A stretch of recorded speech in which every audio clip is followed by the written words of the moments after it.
Hello students, आज अकाउंटचा जो lecture 4चा जो व्हिडिओ आहे बरोबर ना, तो व्हिडिओ आज मी इथं अपलोड करत आहे बरोबर आहे.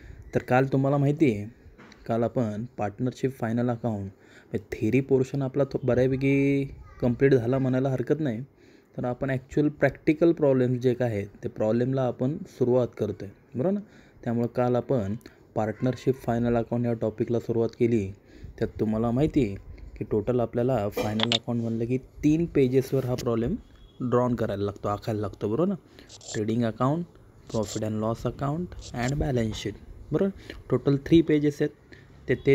ते जे काय 3 पेजेस आहेत, trading, profit and loss, balance sheet, प्रत्येकाचा एक पर्टिक्युलर फॉर्मॅट आहे. तो फॉर्मॅट पाठ करणं गरजेचं आहे, कारण त्याशिवाय तुम्हाला फायनल अकाउंट जमत नाही बरोबर आहे ना. तर मी साहजिक आहे ते पाठ करायच्या अगोदर तुम्हाला प्रत्येक पेजेसचं काय करायला लावलेलं, त्या प्रत्येक पेजेसचा मी अर्थ पहिल्यांदा, तो जो काय मिनिंग आहे तो मिनिंग मी पहिल्यांदा एक्सप्लेन करत होतो बरोबर ना. तर स्टार्टिंग विथ आपण पहिलं जे काय आहे ट्रेडिंग अकाउंटपासून सुरुवात केली ती तुम्हाला दिसतं इथं. ट्रेडिंग अकाउंटचा जो काय फॉर्मॅट आहे तो तुम्हाला इथं दिसतो आहे. साहजिक आहे, तुम्हाला जर व्हिडिओमध्ये क्लिअर दिसत नसेल तिथं खाली मी पेज नंबर पण शेअर केलेला आहे, पेज नंबर 16.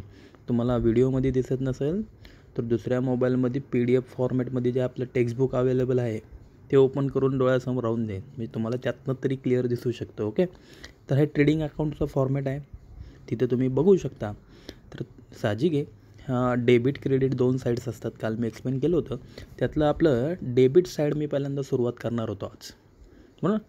कालच्या इंट्रोडक्शनमध्ये मी फक्त डेबिट साईडला काय, debit means what, debit means direct expenses, ते सगळं एक्सप्लेन केलं होतं बरोबर. तर ट्रेडिंग अकाउंटच्या डेबिट साईडला कोणकोणते पर्टिक्युलर आयटम्स असतात, त्यांचा अर्थ काय, ते आज मी एक्सप्लेन करणार आहे बरोबर आहे. तर साहजिक मग आपण त्याला सुरुवात करू. हे आज जे मी शिकवतो तुम्हाला ते तुम्हाला पाठ करायचं आहे, ठीक आहे. तर मग आपण एक एक पर्टिक्युलर आयटमला सुरुवात करू. फर्स्ट आयटम, ट्रेडिंगच्या डेबिटला जे पहिलं नाव आहे ओपनिंग स्टॉक. भरपूर जणांना याचा अर्थ माहिती, 11th पण झालेलं आहे.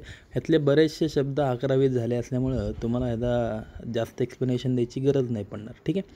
तर ओपनिंग स्टॉक म्हणजे माहिती आहे, जेव्हा आपण बिझनेस स्टार्ट करतो बरोबर ना, तेव्हा सुरुवातीला आपल्याकडं आपलं जे प्रोडक्ट आहे त्याचा जो स्टॉक असतो अवेलेबल त्याला ओपनिंग स्टॉक म्हणतात. म्हणजे फॉर एक्झाम्पल असं ॲज्युम करा की मागच्या आपली एखादी मोबाईल कंपनी आहे, शॉपी म्हणत नाही मी, कंपनी म्हणते, मोबाईल मॅन्युफॅक्चरिंग कंपनी आहे. आपण मोबाईल तयार करतो. मागच्या वर्षी आपण 1000 मोबाईल तयार केले ते, काय बोलतो मी, 1000 मोबाईल तयार केले ते, आणि त्या 1000मधले 800 मोबाईल आपण विकले बरोबर आहे. मग 1000 - 800, 800 मोबाईल जर विकले तर 200 मोबाईल आपले शिल्लक राहिले, अनसोल्ड मोबाईल्स. मग ते थोडीच आपण फेकून देणार का, नाही ना. That is call our closing stock. तो आपला क्लोजिंग स्टॉक झाला बरोबर आहे, कारण तो शिल्लक राहिला ना वर्षाच्या शेवटी, त्याला क्लोजिंग स्टॉक म्हणतात. आणि ओपनिंग स्टॉक म्हणजे काय, तोच शिल्लक राहिलेला माल, ते जे 200 मोबाईल्स आहेत ते आपण काय करणार, नेक्स्ट इयरला कंटिन्यू करणार. That is call our opening stock. मागच्या वर्षीचा शिल्लक राहिलेला माल ह्या वर्षीचा ओपनिंग स्टॉक बरोबर आहे. म्हणजे 11thला जेव्हा तुम्ही शिकत होता त्यातल्यात समजा 11thला तुमच्या घरच्यांनी तुम्हाला 10 नोटबुक्स, 10 वह्या दिल्या होत्या. त्या 10मधल्या 8 वह्या तुम्ही वापरल्या बरोबर आहे. 2 वह्या शिल्लक आहेत ना तुमच्या. मग त्या ज्या काय 2 नोटबुक्स, 2 वह्या आहेत, त्या फेकून देणार का तुम्ही, नाही ना. ज्या वेळेस 12वी स्टार्ट होईल आपली, ॲक्च्युअल क्लासेस जेव्हा आपले चालू होतील ना, त्यावेळेस त्या 2 वह्या तुम्ही घेऊन येणार बॅचमध्ये. मग त्या सुरुवातीला ज्या 12वीच्या सुरुवातीला ज्या वह्या तुम्ही आणल्या तो तुमचा ओपनिंग स्टॉक, ठीक आहे. नेक्स्ट वर्ड, त्यानंतर पुढचा शब्द बघू आपण. ओपनिंग स्टॉकनंतर सेकंड आहे परचेसेसचा अर्थ नॉर्मली तुम्हाला माहिती आहे. परचेसेस मीन्स खरेदी. पण कुठली खरेदी, आपण जे प्रोडक्शन करतो आहे त्या प्रोडक्शनचा रॉ मटेरियल मीन्स कच्चा माल. तर रॉ मटेरियल आपण जो काय खरेदी करतो त्याला परचेसेस म्हणायचं. म्हणजे दुकानात मोबाईल शॉपी म्हणतो मी, आता कंपनी नाही, आपली मोबाईल शॉपी आहे. आपण मोबाईल विकतो. आणि आज आपण काय केलं, एका कंपनीला फोन करून सांगितलं आणि ऑर्डर दिली, आणि काहीतरी 500 मोबाईल आपण त्यांच्याकडनं कंपनीकडनं परचेस केले. मग साहजिक आहे आपण बिझनेस कुठला करतो आहे, मोबाईलचा. मग दुकानामध्ये जेवढे मोबाईल आपण खरेदी करणार, बरोबर आहे, त्याला आपल्या परचेसेस म्हणायचं. म्हणजे थोडक्यात 500 मोबाईलची ऑर्डर दिली, आज सकाळ सकाळ टेम्पोमध्ये माल आला, that is call our purchases. ते आपले परचेसेस झाले, बरोबर आहे. त्याखाली नेक्स्ट तुम्ही बघू शकता लेस रिटर्न आउटवर्ड. आता रिटर्न आउटवर्ड म्हणजे काय, तर तो जो काय शब्द दिसतोय रिटर्न आउटवर्ड, तो return outward actual similar word आहे. रिटर्न आउटवर्डला दुसरा शब्द परचेस रिटर्न, मला तिथं नीट लिहिता येत नाही, तुम्ही स्पेलिंग व्यवस्थित समजून घ्या. परचेस रिटर्न, रिटर्न आउटवर्डलाच काय म्हणतात, परचेस रिटर्न असं सुद्धा म्हणतात. आणि परचेस रिटर्न म्हणजे काय, तर साहजिक आहे जेवढा माल आपण परचेस केला आहे, म्हणजे सकाळ सकाळ मी तुम्हाला म्हणलं ना 500 मोबाईल आपण परचेस केले ते कंपनीतनं, तर साहजिक आहे त्या 500 मोबाईलमध्ये आपण जेव्हा माल दुकानामध्ये उतरून घेतला आणि चेक करायला बघितलं, तर त्यातले समजा 4 पीस आपल्याला डिफेक्टिव्ह सापडले. डिफेक्टिव्ह मीन्स त्यांची पॅकिंग खराब झाली होती, बरोबर आहे ना, काहीतरी पॅकिंग फाटली वगैरे होती. मग असे पीस आपण दुकानात थोडीच विकायला ठेवणार, खराब पीस, डिफेक्टिव्ह पीस. मग आपण काय करणार, रिटर्न, ज्यांच्याकडनं परचेस केलेत त्यांच्याकडनं आपण ते रिटर्न करणार. ज्या कंपनीमधनं आपण मोबाईल मागवले होते त्या कंपनीला परत फोन करणार की बाबा असा असा माल खराब सापडला आहे, तुम्ही तुमचा माल घेऊन जावा. मग ह्याचा अर्थ आता तुमच्या दुकानात मोबाईल किती आहेत, तर 496, बरोबर आहे ना, 496, 496. कसं काय, कारण ॲक्च्युअल 500 परचेस केले ते, 500 मोबाईल परचेस केले ते, बट त्यातले 4 पीस तुम्ही रिटर्न केले ना. मग रिटर्न केले म्हणून तिथं तुम्हाला दिसतं येतं लेस. रिटर्न केल्यामुळं तुमचा माल काय झाला, कमी झाला, म्हणून परचेस रिटर्न काय करायचे असतात, लेस करायचे असतात. कळलं नक्की. तर तुम्हीसुद्धा एक काम करा, रिटर्न आउटवर्ड हा वर्ड त्यांनी यूज केलेला आहे, तुम्ही काय करताल, परचेस रिटर्न तिथं ब्रॅकेटमध्ये लिहा. काय बोललो मी, कळलं ना. हा जो रिटर्न आउटवर्ड आहे त्याला सिमिलर वर्ड परचेस रिटर्न असं सुद्धा लिहा तिथं. ओके.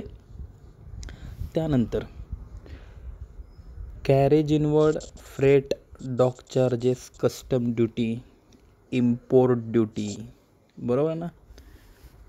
हे जे काय मी टोटल 5 वर्ड्स झाले, बरं. कुठले कुठले, carriage inward, freight, dock charges, custom duty, import duty. आता हे जे काय सगळे नावं दिसतात ते तुम्हाला 5 नावं, हे सगळे टाईप्स ऑफ टॅक्सेस, वेगवेगळे टॅक्स आहेत. आणि असे टॅक्स की which have to be paid, की जे प्रोडक्शन करताना आपल्याला कंपल्सरी भरावेच लागतात. थोडक्यात या सगळ्यांचा अर्थ तुम्ही टॅक्स म्हणून लिहून ठेवला तरी चालेल. टॅक्स म्हणून लिहून ठेवला तरी चालेल, पण पाठ करता म्हणजे लक्षात काय त्याचा अर्थ काय, तर आता साहजिक आहे सगळ्यांचा अर्थ एकच आहे. मी कुणाचं तरी पर्टिक्युलर एकाचं घेऊन एक्सप्लेन करतो की आता फॉर एक्झाम्पल इम्पोर्ट ड्युटी सांगतो मी. इम्पोर्ट ड्युटी मीन्स आपण एखादं कुठलंही प्रोडक्शन करत असेल, म्हणजे फॉर एक्झाम्पल बाबा आपण मोबाईलचं प्रोडक्शन करतो आहे, मग अशी मोबाईल प्रोडक्शन करतो आहे, कंपनी आपली मोबाईल मॅन्युफॅक्चरिंग कंपनी आहे. पण आपण जे मोबाईल प्रोडक्शन करतो आहे त्याचा जो कुठला तरी पर्टिक्युलर पार्ट असेल, की बाबा त्याचा प्रोसेसर जो काय असेल, तो प्रोसेसर इथे इंडियामध्ये मिळत नाही, तो आपण काय करतो, इम्पोर्ट करतो. कुठल्या तरी ॲब्रॉड कंट्रीमधून, बाहेरच्या देशातून आपण काय करतो, तो मागवून घेतो, इम्पोर्ट करतो. मग साहजिक आहे तो जेव्हा रॉ मटेरियल, तो प्रोसेसर जे काय आपल्याला लागतं साहित्य, ते जेव्हा इथं इंडियामध्ये येतं, म्हणजे समजा तुमचा माल तुम्ही ऑर्डर केला बाहेरच्या देशातनं, चायनाकडनं तुम्ही ऑर्डर घेतली आहे आणि तो माल समजा इथं इंडियामध्ये तुमच्या इथं एअरपोर्टवर आलेला आहे, बरोबर. तर तो आल्यानंतर जेव्हा आपण बाहेरच्या देशातनं कुठलीही वस्तू मागवतो तर त्याच्यावर टॅक्स चार्ज केला जातो, that is call import duty. त्यालाच इम्पोर्ट ड्युटी म्हणतात. आणि तो मस्ट बी पेड, तो पेड करावाच लागतो, कारण तुम्ही जर तो पेड केलाच नाही तर तो माल चायना टू इंडिया, तिथनं चायनामधनं इंडियामध्ये येऊ शकत नाही. माल इकडं आला नाही तर तुम्ही प्रोडक्शन कसं करणार, बरोबर आहे ना. त्यामुळे ही जी काही नावं घेतली मी 5 नावं, carriage inward, freight, dock charges, custom duty, हे पेड करावेच लागतात. It is impose by the government, ते गव्हर्मेंटने आपल्यावर लादलेले आहेत, त्यामुळे ते कंपल्सरी आपल्याला भरावेच लागतात. आणि ते जर नाही भरले तर तुमचं प्रोडक्शन थांबतं. म्हणून ते ट्रेडिंगच्या डेबिटला आहेत. कळलं? तर या 5ही जणांना आता लिहिताना आपल्या सिक्वेन्सली लिहा. तुम्ही हा फॉर्मॅट आज तुम्हाला थोडंसं काम देतो मी, होमवर्क्स. तर ट्रेडिंग अकाउंटची डेबिट साईड जी काय आहे, बरोबर आहे ना, ती debit side as it is आहे तशी लिहून काढा. बरोबर, फक्त सिक्वेन्स मी जसं शिकवते त्या सिक्वेन्सली लिहून घ्या. म्हणजे पहिलं नाव तुमचं काय येईल, पहिलं नाव येईल ओपनिंग स्टॉक, बरोबर आहे. सेकंड त्यानंतर परचेसेस येईल, परचेसेसच्या खाली लिहिता लेस रिटर्न आउटवर्ड, आणि रिटर्न आउटवर्डच्या खाली ब्रॅकेटमध्ये परचेस रिटर्न. ओके, त्यानंतर ही 4 नावं येतील, आणि त्याच्यानंतर हे नाव घ्या 5वं. सिक्वेन्स लक्षात आला तुमच्या? मी ज्या सिक्वेन्सनी शिकवतो आहे त्या सिक्वेन्सनी तुम्ही लिहून घ्या, म्हणजे जेणेकरून पाठ करायला सोपं जाईल. ओके, त्यानंतर नेक्स्ट आयटम बघू आपण, वेजेस, प्रोडक्टिव्ह मॅन्युफॅक्चरिंग वेजेस. म्हणजे या सगळ्यांमध्ये एक शब्द कॉमन आहे, वेजेस. तर साहजिक आहे, वेजेस आणि सॅलरी हे दोन्ही शब्द वेगवेगळे. वेजेस म्हणजे काय, तर मजुरी, डेली पेमेंट. काय काय वर्कर्स असे असतात, म्हणजे आता तुम्ही बघताय लॉकडाऊनमुळं हे परप्रांतीय बाहेरच्या देशातले, बिहारमधले जे UP-मधले जे कामगार आहेत ते शक्यतो आता महाराष्ट्र सोडून जाताना दिसतात. आहे का बरं त्यांचे हाल झाले आहेत? कारण हे सगळेजण वेजेसवर काम करणारे होते. वेजेसवर मीन्स कुठंतरी दिवसभर कष्ट करणार आणि जाताना 200-300 रुपये दिवसाचे घेऊन जाणार, अशी कामं करणारे होते. त्यांना सॅलरीवर काम करणारे जर असते, मंथली जर त्यांना सॅलरी असती, सॅलरी म्हणजे काय, सॅलरी म्हणजे पगार की जो मंथली मिळतो, महिन्याला 30,000 20,000 एक पर्टिक्युलर अमाऊंट की जी फिक्स तुम्हाला मिळतेच. साहजिक आहे, ते डेली वेजेसवर काम असल्यामुळे त्यांच्याकडं लॉकडाऊनमध्ये काहीच काम नसल्याने त्यांना वेजेस मिळत नव्हतं, मजुरी मिळत नव्हती. म्हणून तर ते मजूर इथनं महाराष्ट्र सोडून त्यांच्या गावात जाण्यासाठी तयार झालेत ना. तर वेजेसचा अर्थ काय की मजुरी, अशी मजुरी की जी डेली बेसवर, जी दिवसाला कामगारांना काम केल्याबद्दल दिली जाते, बरोबर आहे ना. आता ती ट्रेडिंगच्या डेबिटला का, कारण साहजिक आहे कंपनीमध्ये कामगार खूप महत्त्वाचे असतात. मजूर हे जे परप्रांतीय म्हणतो ना आपण, तर हे जे लोक आहेत की जे अनएज्युकेटेड असतील, भलं त्यांना शिक्षणातलं काय कळत नसेल, पण तीच माणसं कंपनीच्या दृष्टिकोनातनं जास्त इम्पॉर्टंट असतात, कारण ते कंपनीचं प्रोडक्शन करतात. म्हणजे फॉर एक्झाम्पल आपण एखादी शुगर फॅक्टरी टाकली, साखर कारखाना, तर साहजिक आहे साखर कारखान्यामध्ये आपलं जे मेन काम चालतं, शुगर केन टू शुगर, बरोबर ना, साखरेचं ऊसाचं रूपांतर जे आपण साखरेमध्ये करतो, तर ही सगळी जी कामं आहेत, तो ऊस कट करायचा, त्याचा रस करायचा, त्याची साखर करायची, मग ती पॅकिंग करायची, ही जी कामं आहेत, ही सगळी कामं ही मजूर लोक करतात. बाकी कंपनीमध्ये हुशार माणसं पण असतात ना, अकाउंटंट, सेल्समन, CA, पण ते असली कामं करत नाही, फिजिकल वर्क्स, ते मेंटली वर्क्स, ते डोक्याची कामं करतात, आहे का नाही, शिकलेले असतात ना, मग त्यांना सॅलरी मिळते. पण हे जे मजदूर आहेत हे शिकलेले नसतात, हे असे काबाड कष्ट करतात, त्यांना आपले दिवसाला 500-400 रुपये वेजेस मिळतात. पण हेच वर्कर, हेच मजूर खूप महत्त्वाचे आहेत, कारण उद्या जर मला सांगा 10 दिवस झालेत ह्या वर्कर लोकांची जर तुम्ही वेजेस पेड नाही केले, मजुरी नाही दिली, तर मला सांगा ते मजूर शांत बसतील का?